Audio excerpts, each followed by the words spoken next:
Mr. Member, Calgary Foothills. So the government and Enmax have reached out of court settlement over the power purchasing agreement lawsuit. The NDP caused the lawsuit by raising the carbon tax, which invalidated the contracts with the power generators. The settlement means Enmax will transfer carbon offset credits to the balancing pool in exchange for payment of unknown value. To the Minister of Energy, how much is the government paying to the balancing pool to cover the purchase of these carbon offset credits? What's the secret number? The Honourable Minister. Thank you, Mr. Speaker. You know, the government took legal action over 2 years ago to fight for Albertans' interests, and many parties such as Enmax were involved, but to be clear, that action was against the previous governments.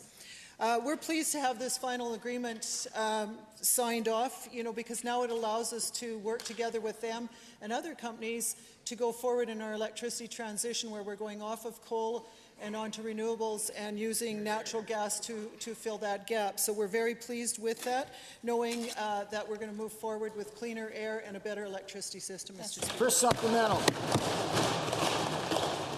Given that the former president of the balancing pool, Gary Reynolds, said the entire situation has been in complete shambles since 2015, and given the legal action has actually cost consumers hundreds of millions of dollars because the legal action forestalled the balancing pool from terminating the PPA sooner, why hasn't this government taken responsibility for the $70 million cost to taxpayers each and every month as a result of their mismanagement?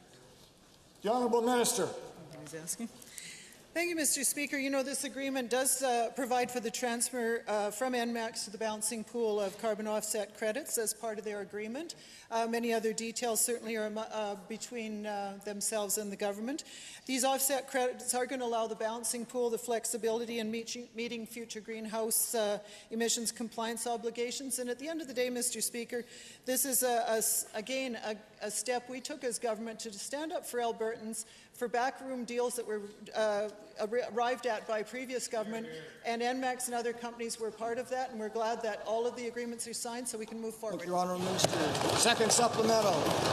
Mr. Speaker, given the PPA debacle has cost Albertans millions of dollars because this NDP raised the carbon tax on electrical generation, and given the third quarter result update shows the balancing pool will need to borrow $650 billion in debt, which is $418 million more than the budget, will the minister stand in this House and tell Albertans how much is the total cost of this NDP PPA debacle?